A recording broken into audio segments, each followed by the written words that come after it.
Bueno, recordad que estamos estudiando Jacob y empezamos a hablar de los hijos de Jacob. Habíamos comentado ya el episodio bastante triste y desconcertante que habíamos visto con el caso de Dina, la única mujer de la que se nos habla, ¿no? Aunque sabemos que también tenía más hermanas, pero que no sabemos sus nombres. Bien, vamos entonces ahora al capítulo 35, Génesis capítulo 35, los versículos del 1 al 5. Dijo Dios a Jacob: Anda, sube a Betel para habitar allí y alza un altar al Dios que se te apareció cuando huías de Esaú tu hermano. Jacob dijo a su familia y a cuantos estaban con él: Arrojad todos los dioses extraños que haya entre vosotros, purificaos y mudaos de ropas, pues vamos a subir a Betel y alzar allí un altar al Dios que me oyó el día de mi angustia y me acompañó en el viaje que hice. Entregaron pues todos los dioses extraños que pudieron haber a mano y los pendientes de sus orejas a Jacob, que los enterró bajo la encina que hay en Siquem. Partieron y se extendió el terror de Dios por las ciudades del contorno y no los persiguieron. Recordad que después de la tremenda injusticia y de la tremenda matanza que hicieron los hermanos de Dina con los habitantes de Siquem, Jacob temía pues una persecución y un ataque que habría sido lo lógico de parte de otras ciudades.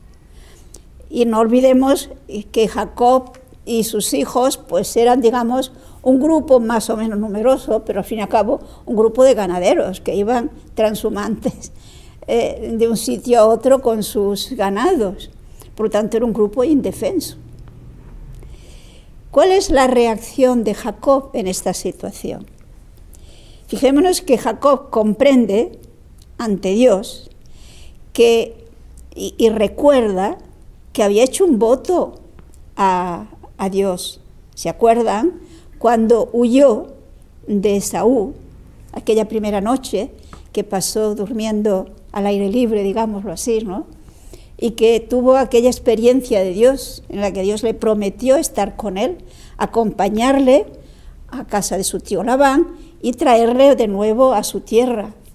Y Jacob le prometió a Dios, recuerde, que si efectivamente Dios le daba lo necesario para comer y para vestir y podía volver, que Dios, Yahvé, sería su Dios y que ofrecería el diezmo de todos sus ingresos. ¿Se acuerdan, no?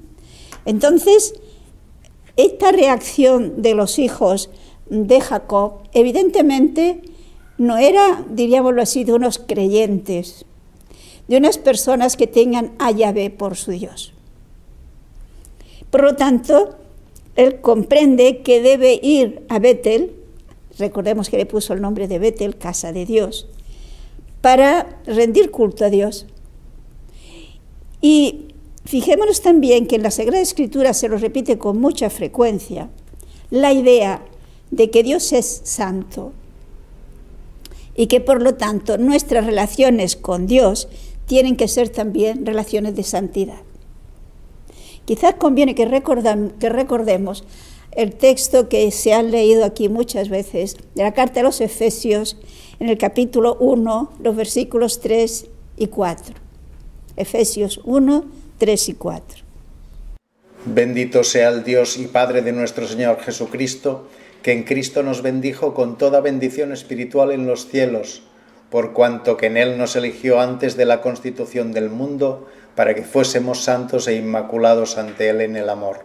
O sea, Dios nos ha pensado, y también a Jacob, por lo tanto, desde antes de la creación del mundo, para que seamos santos e inmaculados en su presencia por el amor. Por lo tanto, el hecho de que Dios es santo exige que si estamos en relación con Dios, que si queremos tener comunión con Dios, hemos de procurar ser santos. ¿Y ser santos qué significa? Pues tener a Dios como nuestro único Dios, cumplir los mandamientos, amar a Dios sobre todas las cosas. Que Dios sea nuestro todo. Por lo tanto, ¿qué comprende Jacob? que para poder ir y rendir culto a Dios en la debida forma, su familia, todos ellos, se han de purificar. ¿Y qué es lo primero que les exige? Que saquen todos los ídolos. Yahvé ha de ser su Dios. Y que por lo tanto todos los que tengan ídolos se los entreguen. Recordemos que Raquel, ¿se acuerdan? Había robado los dioses familiares de su padre. Tenía los terafim de su padre. Por lo tanto, eran una de las cosas que se tenían que entregar. Y se nos habla también de los pendientes. Pero fijémonos que no se trataba, teniendo en cuenta el contexto, no se trataba de simples adornos, sino que se trataba de amuletos. Por lo tanto, todo esto, su familia, toda ella, se comprometen a esa fidelidad a Dios, porque recordemos la promesa que Dios hace a Jacob, que ya le había hecho anteriormente a Abraham y a Isaac, es que formaran un pueblo creyente, porque de ese pueblo creyente había de salir el Mesías. Luego era importante que la familia, todos ellos, tuvieran a Dios como único Dios. Y efectivamente todos le entregan sus ídolos, sus amuletos, y fijémonos que no es para beneficio, no, se dice que los enterró en la encina. Y en el versículo 5, si se han fijado, se nos dice que cuando Jacob, con sus hijos, con toda su gente, se marchan hacia Betel, todos los de su contorno, todas las ciudades del contorno de Siquem, sintieron un gran respeto hacia Jacob y no lo persiguieron. Es decir, vemos cómo efectivamente Dios interviene protegiendo a Jacob y a los suyos. Y por lo tanto, de aquel acontecimiento terrible que de sus hijos, no sufre Jacob consecuencia. Evidentemente, estos hijos sí que tendrán las consecuencias.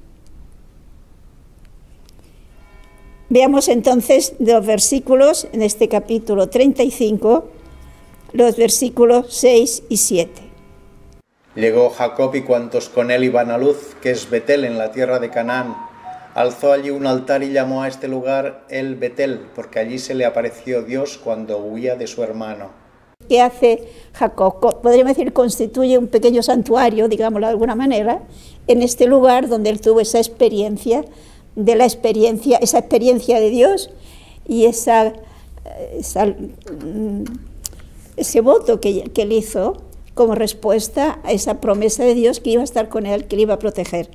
Y Jacob en este momento tiene experiencia de que eso ha sido verdad, que Dios le ha protegido mientras ha estado con su tío, y Dios le ha protegido incluso después de este episodio desagradable y terrible de los hijos de Jacob. En el versículo 8 se nos dice que allí muere Débora, la nodriza de Rebeca. Vamos a leerlo entonces ahora los versículos del 9 al 15. Apareciósele de nuevo Dios a Jacob de vuelta de Padán Aram y le bendijo, diciendo: Tu nombre es Jacob, pero no serás ya llamado Jacob, tu nombre será Israel. Y le llamó Israel. Y le dijo: Yo soy el Sadai, sé prolífico y multiplícate. De ti saldrá un pueblo, un conjunto de pueblos, y de tus lomos saldrán reyes. La tierra que di a Abraham y a Isaac te la daré a ti y a tu descendencia después de ti.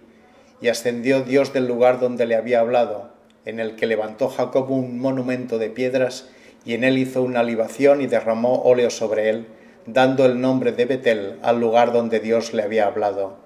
Fijémonos que es curioso encontrar en la Sagrada Escritura y en la vida también, como que Dios tiene lugares donde un modo especial se manifiesta. Aquí tenemos Betel. Se nos dice que se llamaba Luz, pero a partir de esta experiencia de Jacob le cambió el nombre de Luz por el de Betel, casa de Dios. Pero fijémonos que En esta ocasión, una vez más, Dios confirma a Jacob lo que ya le había prometido. En primer lugar, le confirma el cambio de nombre. Ya no se llamará Jacob, se llamará Israel, fuerte en Dios. Y le vuelve a prometer, precisamente como el Shaddai, es decir, el Todopoderoso, por consiguiente el que puede hacer todo lo que prometa, para el que no hay nada imposible, como le dirá el ángel a la Virgen, para Dios no hay nada imposible. Entonces dice, crece, multiplícate, que de ti saldrán pueblos, saldrán reyes, y lo que había prometido Abraham y Isaac se cumplirá en él y en su descendencia. Es decir, Dios una vez más le hace sentir a Jacob su presencia y su cercanía a él, su promesa de protección especial y de bendición, y de que en él se va a cumplir esas promesas. Fijémonos que son unas promesas extraordinarias. Quizás estamos tan acostumbrados a escuchar, leer, meditar quizás todo lo que se refiere a la presencia de Dios, al nacimiento de Jesús. Es decir, hay todas estas realidades que sabemos que Dios ha hecho, que nos parecen normal. Pero tendríamos que asombrarnos, no es normal. Que el Dios, el Shaddai, el omnipotente, el creador del universo, se comprometa con unas criaturas frágiles e infieles. Esta familia de Jacob acaba de hacer un desastre, una barbaridad, una injusticia terrible. Pero Dios es el fiel, es el que es siempre fiel. Y lo único que nos pide es que reconozcamos nuestros errores y le pidamos perdón, pero que valoremos lo que significa que Dios está con nosotros. Que como dice San Pablo, si Dios está a favor nuestro, ¿quién contra nosotros? Yo creo que a los cristianos nos falta la convicción de que esto es cierto. Si tuviéramos la convicción de que esto es cierto, de que Dios, el omnipotente, que además es amor, está a favor nuestro, ¿qué nos podría agobiar?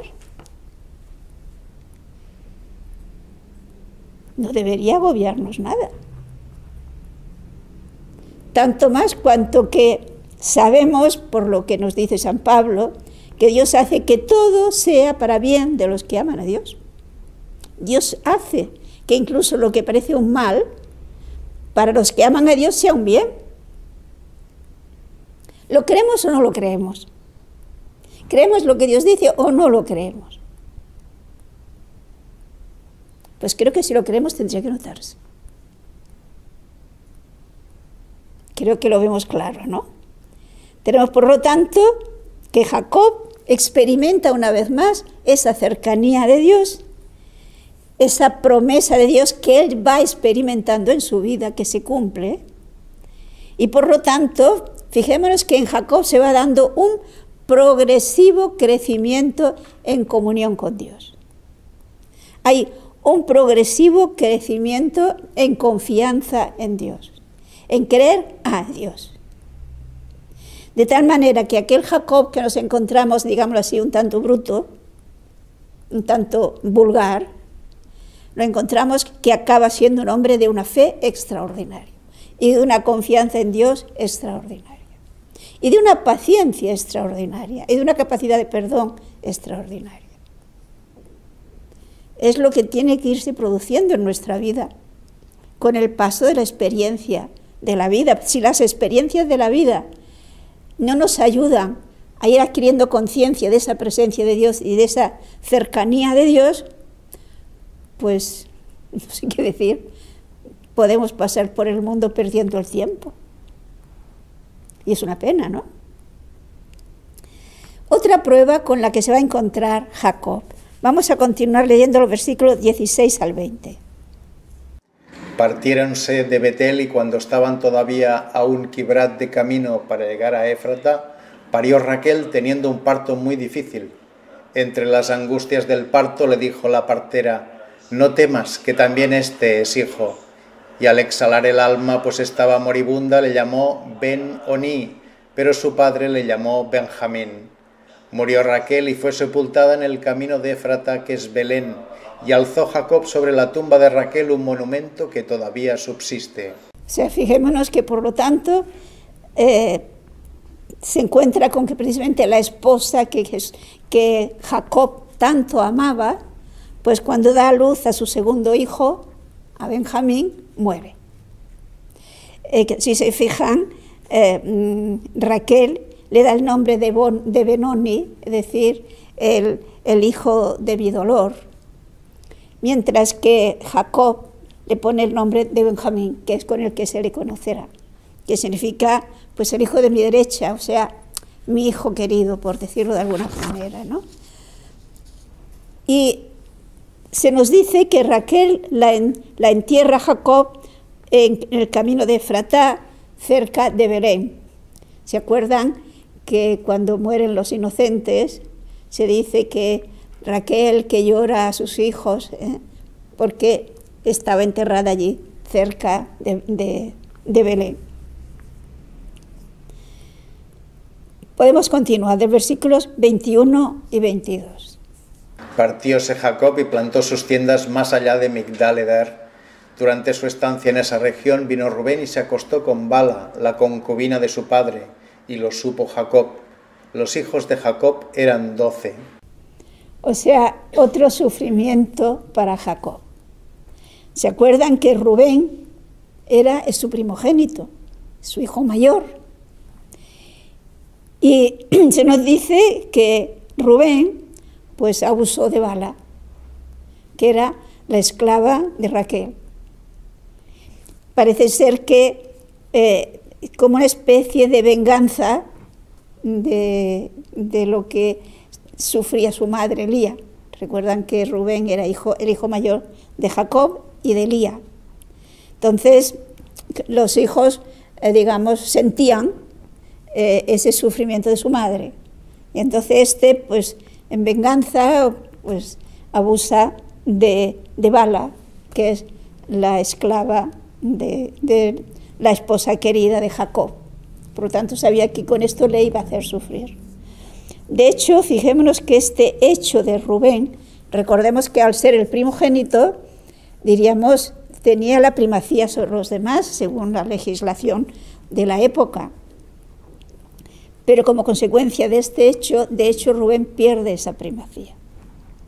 Como una consecuencia, sin duda, de este hecho, de este abuso que hace Rubén, de este hecho detestable que comete Rubén. Como les he dicho, siguiendo el proceso de la vida de Jacob, vemos que realmente Jacob experimenta en su vida un continuo crecimiento, en su vida de relación con Dios, en su vida de confianza en Dios y en su vida de fe. Tenemos que en el capítulo 46, fíjense los versículos 1 al 4, luego nos encontraremos nuevamente cuando estudiemos la persona de José, pero capítulo 46, versículos 1 al 4. Partióse Israel con todo cuanto tenía y al llegar a Bersabé ofreció sacrificios al Dios de su padre Isaac. Dios habló a Israel en visión nocturna diciéndole: Jacob, Jacob. Él contestó: heme aquí. Y le dijo: yo soy él, el Dios de tu padre. No temas bajar a Egipto, pues yo te haré allí un gran pueblo. Yo bajaré contigo a Egipto y te haré volver a subir. Es decir, fijémonos la actitud de Jacob. Recordemos la historia, que después lo estudiaremos con detalle, que finalmente José, ante la situación de hambre que se produjo en Egipto y en todas las demás tierras también, en la parte de Israel, pide a Jacob y a sus hermanos que se vengan a Egipto y él les va a proporcionar un lugar donde no pasen necesidad.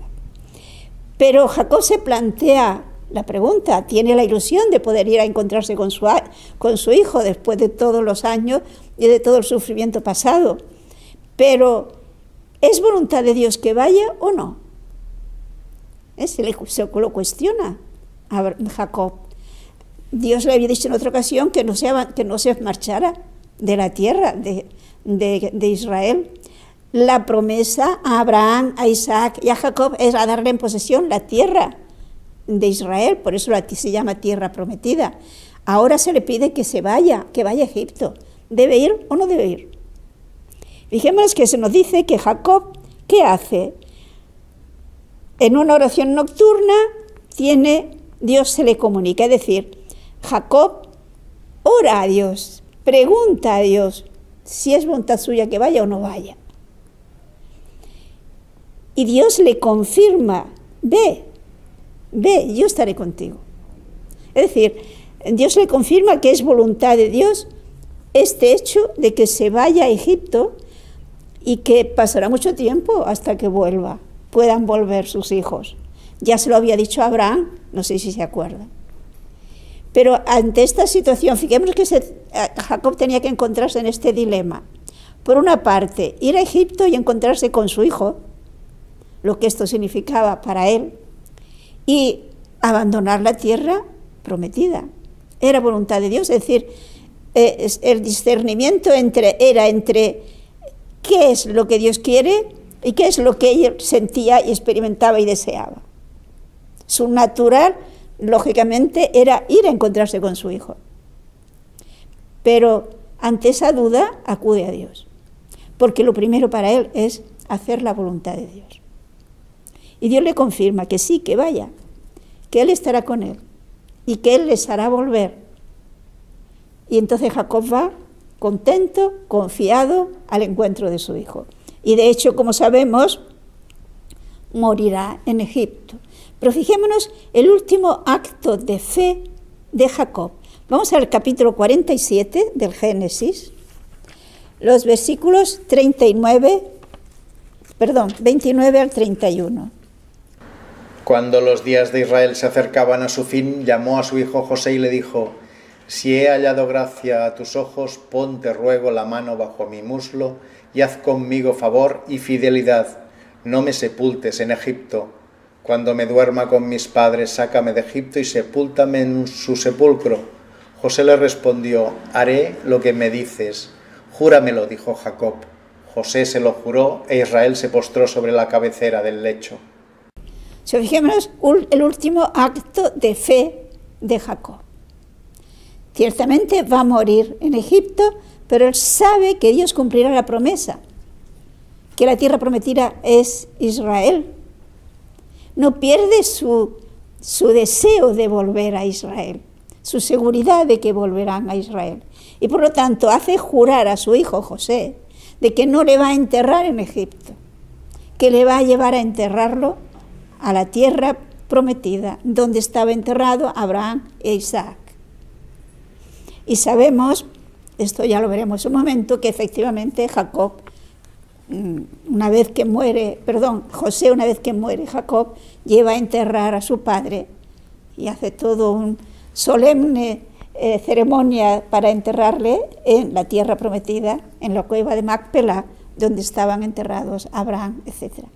Es decir, si nos fijamos, en el caso de Jacob, repito, tenemos lo que es el proceso normal de un buen creyente. Cómo con su correspondencia y con la acción de la gracia, gracias a esa actitud de buscar a Dios, de su actitud de orar, nos encontramos con Jacob, un hombre que ora, que busca la voluntad de Dios. Y su oración es especialmente en los momentos difíciles, pero de una manera habitual.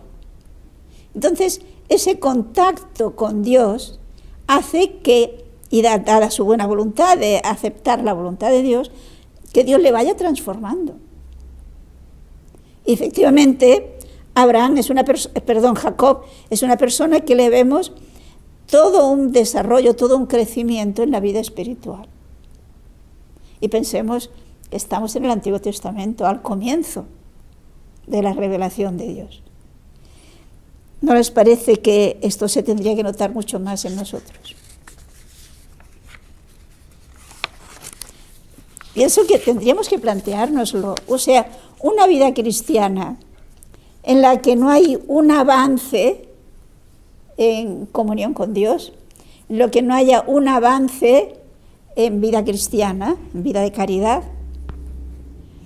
algo está fallando.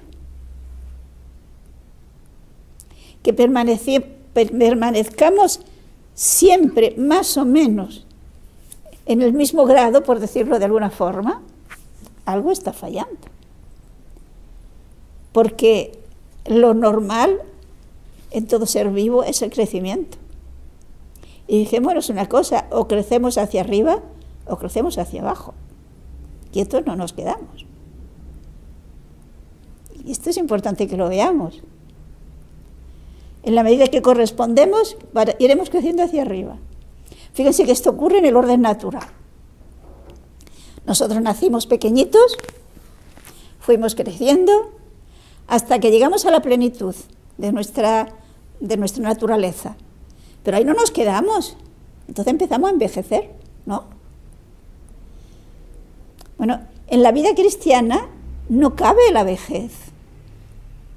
No sé si lo ven, ¿no? Porque la vida cristiana, la meta es ser perfecto como vuestro Padre Celestial es perfecto. La meta es que reproduzcamos la imagen de Cristo, nos dirá la carta a los romanos. Luego, mientras no lleguemos a esa meta, tenemos que seguir creciendo.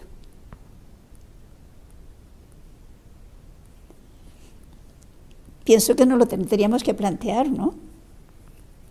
Porque si alguien piensa, bueno, eso es para los santos, pero es que todos estamos llamados a ser santos.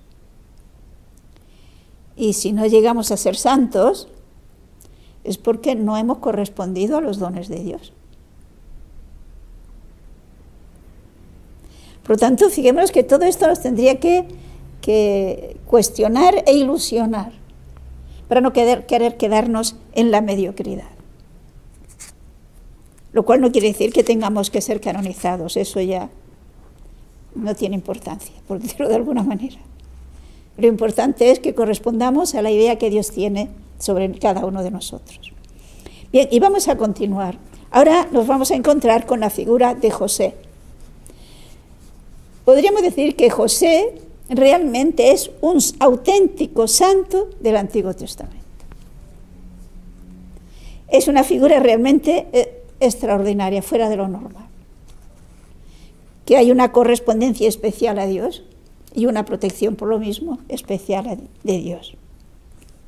En el capítulo 36 del Génesis nos lo vamos a pasar, pues que se refiere a Esaú, y no es a Esaú al que vamos a estudiar, ¿no? Vamos a fijarnos en José. Vamos pues al capítulo 37 y leamos los versículos del 1 al 4. Habitó Jacob en la tierra por donde peregrinó su padre, en la tierra de Canaán. Esta es la historia de Jacob. Cuando tenía José 17 años, siendo todavía un adolescente, iba con sus hermanos, los hijos de Bala y los hijos de Celfa, mujeres de su padre, a apacentar el ganado, e hizo llegar José a su padre la pésima fama de aquellos. Israel amaba a José más que a todos sus otros hijos, por ser el hijo de su ancianidad, y le hizo una túnica talar. Bueno, o sea, aquí nos presenta la figura de José. Fijémonos la actitud de José, digamos, distinta de la de sus hermanos, que de alguna manera podríamos decir parece natural, es decir, era más fácil esta actitud de José. Vemos que entre José y Jacob hay una relación paterno-filiales especiales. Hay una similitud en muchas cosas. Y esto hace que Jacob le distinga de un modo especial y se nos dice que le hizo una túnica talar, es decir, una túnica larga y con mangas largas, que era la que solían llevar las personas de categoría. Hoy diríamos quizás no fue prudente esa actitud de Jacob de una manera tan visible frente a sus hermanos.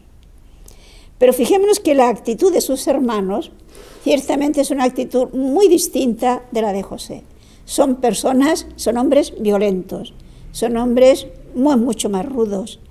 Se nos dice que José, siendo todavía un niño, pues acompañaba, se ve que no siempre, pero de vez en cuando, a sus hermanos que iban cuidando el ganado. Y, digamos, con una conciencia recta, comprende que debe informar a su padre de las conductas de sus hermanos no correctas. Por tanto, hay esa relación de confianza de José para con su padre y de su padre para con José. Pero esto despierta en los hermanos envidia, que podríamos decir de alguna manera es humano, pero lo llegaron muy lejos en esta envidia, porque fijémonos en los versículos siguientes del 4 al 10. Viendo sus hermanos que su padre le amaba más que a todos, llegaron a odiarle y no podían hablarle pacíficamente. Vale, este es el versículo 4 que no hayamos comentado, es decir, el odio hacia la envidia hacia su hermano, de los hermanos hacia José, llega a tal punto que no podían hablar amistosamente. Las relaciones fraternas no se daban. Continuemos hasta el 10. Tuvo también José un sueño que contó a sus hermanos y que acrecentó más todavía el odio de estos contra él. Díjoles: oíd si queréis este sueño que he tenido. Estábamos nosotros en el campo atando gavillas y vi que se levantaba mi gavilla y se tenía en pie, y las vuestras la rodeaban y se inclinaban ante la mía adorándola. Y sus hermanos le dijeron: ¿es que vas a reinar sobre nosotros y vas a dominarnos? Estos sueños y las palabras de José fueron causa de que le odiaran todavía más. Tuvo José otro sueño que contó también a sus hermanos diciendo: he aquí que he tenido otro sueño y he visto que el sol, la luna y 11 estrellas me adoraban. Contó el sueño a su padre y a sus hermanos, y aquél le increpó diciéndole: ¿qué sueño es ese que has soñado? ¿Acaso vamos a postrarnos en tierra ante ti, yo, tu madre y tus hermanos? Pensemos por un momento. ¿José tenía la culpa de tener estos sueños? No. Él no se lo procuró tener. Por lo tanto, el hecho de que, viendo la actitud de sus hermanos hacia él, les cuente estos sueños, revela que es una persona, digamos, sencilla, sin maldad, que cuenta, seguramente porque él mismo estaría sorprendido, pues lo que ha soñado. Y se lo cuenta a sus hermanos y se lo cuenta a su padre. Es decir, vemos que la manera de ser de José es de un hombre, podríamos decir, sin malicia, transparente, pues que dice espontáneamente lo que le ocurre. ¿Cuál es la reacción? Pues que los hermanos le odian todavía más, porque claro, soñar estos sueños de alguna manera y abiertamente revelaban la superioridad de José sobre sus hermanos e incluso sobre sus padres. Y aquí vemos la actitud de Jacob, es decirle: pero bueno, ¿qué es eso? Que también tu madre y yo nos vamos a postrar ante ti. Pero Jacob, digámoslo así, se lo cuestiona, le pregunta, pero no tiene una actitud de enfrentamiento, de envidia ni de rechazo de José. Es decir, es importante que veamos la situación objetiva. Realmente es una situación que, dada esa relación familiar entre las madres y de los hermanos entre sí, podríamos decir es natural. Ciertamente lo normal es que los hermanos, si fueran, digamos, rectos, si tuvieran un mínimo de afecto hacia su hermano, no lo odiaran. Tenían que ver que él decía lo que sentía, lo que pensaba, pero no lo que quería ni lo que buscaba. No sé si nos damos cuenta, pero la realidad es que el odio, el enfrentamiento, el rechazo de los hermanos hacia José, todo esto hace que se vaya acrecentando. Y sin duda alguna José lo percibía, porque era noble, pero no era tonto. Por lo tanto, tenía que percibirlo y darse cuenta. Sin embargo, fijémonos la obediencia de José a su padre. Vamos a leer los versículos de este capítulo 37, versículos 12 al 14. Fueron sus hermanos a apacentar el ganado de su padre en Siquem, y dijo Israel a José: tus hermanos están apacentando en Siquem, ven que te mande a ellos. Él respondió, heme aquí. Pues vete a ver si están bien tus hermanos y el ganado y vuelve a decírmelo. Y le envió desde el valle de Hebrón y se dirigió José a Siquem. Observen que Jacob está en Hebrón y sus hijos, los hermanos de José, están apacentando el ganado en Siquem, es decir, unos 100 kilómetros de distancia. Jacob quiere saber de sus hijos. Sin duda alguna tampoco, no calibrando hasta dónde llegaba el odio de estos hacia José. Y José, pues, hay esa actitud de docilidad, de hacer lo que su padre le estaba pidiendo. Es decir, todo esto nos indica que seguramente José pasaba más tiempo con su padre que con sus hermanos. Y que las relaciones, repito, de José con su padre Jacob y de Jacob con su hijo eran de una gran intimidad, de una gran unión, de una gran sintonía. También la manera de ser de José sintonizaba más con Jacob. Por lo tanto, tenemos que José se pone en marcha para encontrar a sus hermanos, pero sus hermanos se han ido de Siquem. Por la razón que fuere, se han ido de Siquem. Por lo tanto, él está dando vueltas, hemos visto, y no los encuentra. Podemos continuar desde el versículo 15 al 17. Encontróle un hombre errando por el campo y le preguntó, ¿qué buscas? Y él le contestó, a mis hermanos busco, haz el favor de decirme dónde están apacentando. Contestóle el hombre, se han ido de aquí, pues les oí decir, vámonos a Dotaín. Es decir, fijémonos que José, fiel a lo que su padre le ha pedido, si no los ha encontrado en Siquem, los busca. Y los busca hasta que los va a encontrar y pregunta. Podía haber dicho, si no tenía plena confianza, decir, bueno, pues mira, no los he encontrado. No, pero él quiere poder informar a su padre de dónde y cómo están sus hermanos. Veamos pues la reacción que ya conocemos de los hermanos, los versículos siguientes, desde el 18 al 20. Viéronle ellos desde lejos, antes que a ellos se aproximara, y concibieron el proyecto de matarle.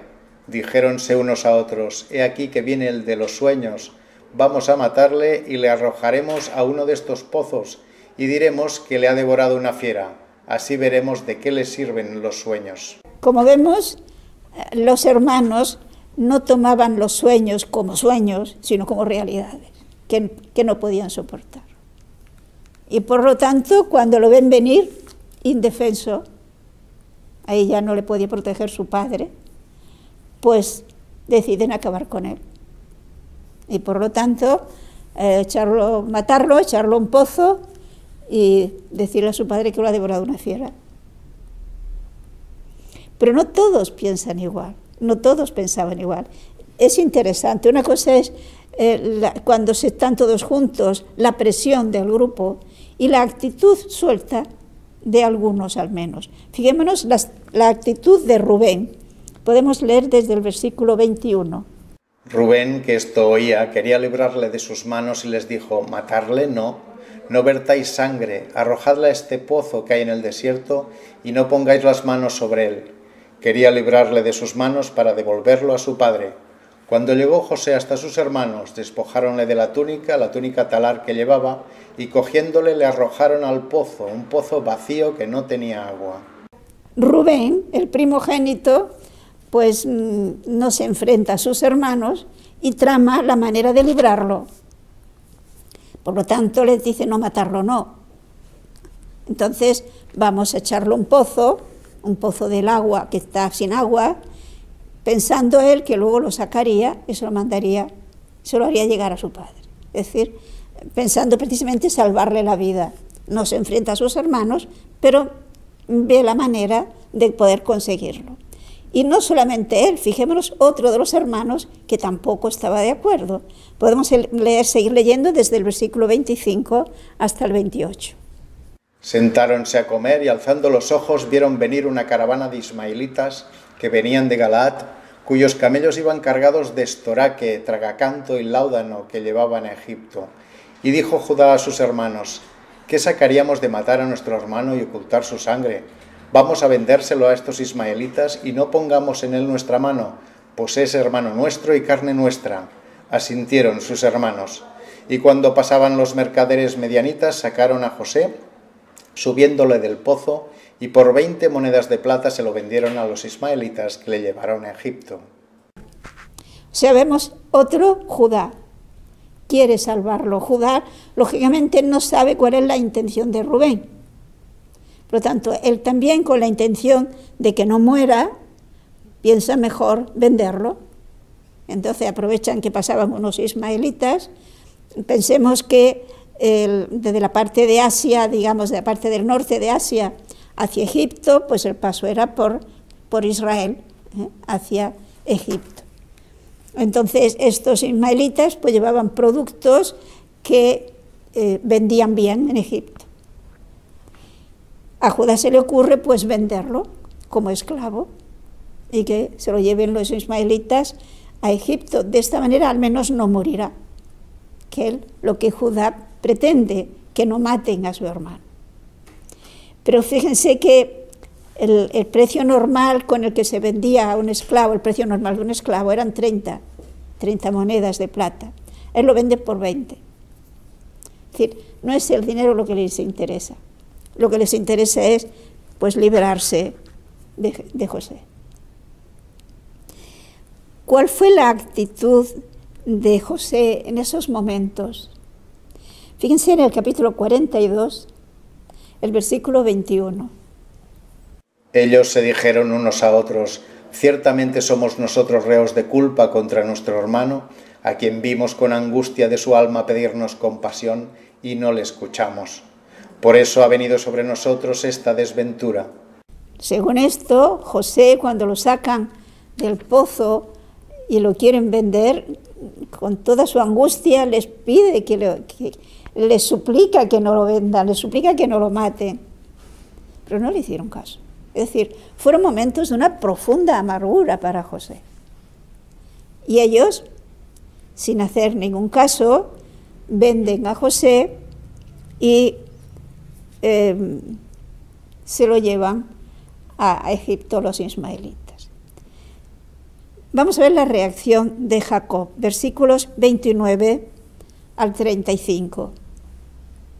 Volvió Rubén al pozo, pero no estaba en él José, y rasgando sus vestiduras, volvióse a donde estaban sus hermanos y dijo: el joven no parece, ¿a dónde iré yo ahora? Tomaron la túnica talar de José y matando un macho cabrío la empaparon en la sangre, la tomaron y se la llevaron a su padre diciendo: esto hemos encontrado, mira a ver si es o no la túnica de tu hijo. Reconociéndola, él dijo: la túnica de mi hijo es. Una fiera le ha devorado, ha despedazado enteramente a José. Rasgó Jacob sus vestiduras, vistióse de saco e hizo duelo por su hijo durante mucho tiempo.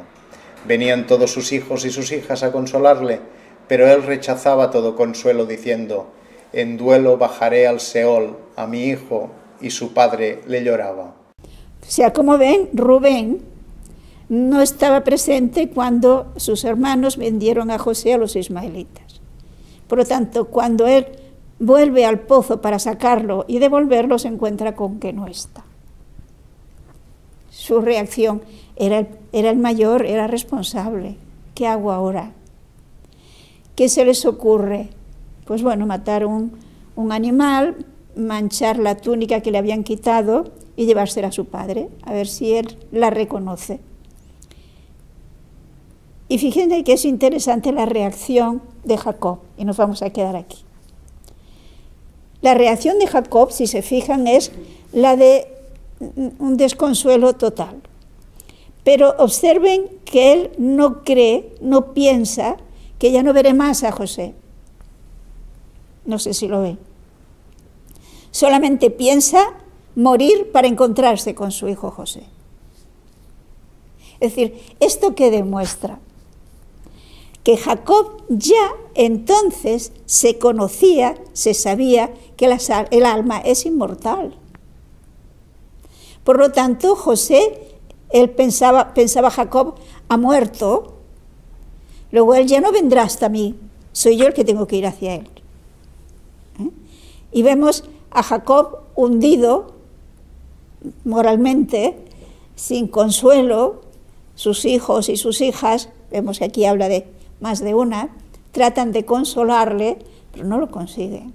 Él solamente piensa morir para encontrarse con su hijo Jacob. Es decir, observen que la revelación de la suerte del ser humano después de la muerte, Dios fue revelándola poco a poco. Pero desde un principio, lo vemos ya aquí en tiempo de Jacob, y lo habíamos visto anteriormente incluso en tiempos de Abraham, creían en la inmortalidad. Jacob sabe que se encontrará con su hijo José. Lo que no sabían es la distinta suerte de las personas después de la muerte. Es decir, la revelación de que hay un cielo, un infierno y un purgatorio no se sabía. Se hablaba del Sheol, el lugar de los muertos, el lugar donde estaban los muertos. Poco a poco Dios fue aclarando, fue revelando no solamente la existencia del cielo, del infierno, del purgatorio transitorio, pero que existe, sino también de la resurrección de los muertos. Es decir, la revelación fue poco a poco haciendo ver que la muerte que se introduce en el mundo como consecuencia del pecado, gracias a la acción de Dios, gracias a la redención de Cristo, es vencida. La muerte es transitoria. Nos espera la vida con mayúscula, la vida de resucitados, en plenitud de vida si somos fieles a Dios. Es decir, nosotros ahora tenemos un completo y un amplísimo conocimiento de la realidad de lo que ocurre después de la muerte. En tiempo de Jacob se sabía que eran inmortales, que la persona no desaparecía, pero nada más. Entonces, yo creo que los cristianos no tendríamos que agobiarnos, que acongojarnos demasiado por la muerte de un ser querido. Que humanamente lo sintamos, claro, es humano, pero la seguridad de que eso es transitorio, la seguridad de que existe otra vida, que es una realidad, que no es una idea, no es una imaginación o un deseo, es una realidad y una promesa de parte de Dios. Y tenemos ya el inicio, que es Jesús, que ha resucitado. Por lo tanto, creo que los cristianos tendríamos que vivir con más alegría nuestra vida cristiana, con más esperanza en el más allá. Y fijémonos que esa esperanza, esa seguridad del más allá, nos tiene que ayudar a comprometernos más seriamente en el presente. Porque lo que hagamos no se pierde. De lo que hagamos aquí depende cómo va a ser el más allá. Es decir, no es la realidad del más allá no es el opio que nos duerme para soportar todo y así, no. El tener la certeza de ese más allá nos motiva para trabajar con más ilusión y sin desánimo en el presente. Y esto es lo que tenemos que intentar trabajar en nuestra fe, esas realidades eternas, que son una gran esperanza para nosotros. Bueno, terminamos por hoy y Dios mediante continuaremos con José en Egipto.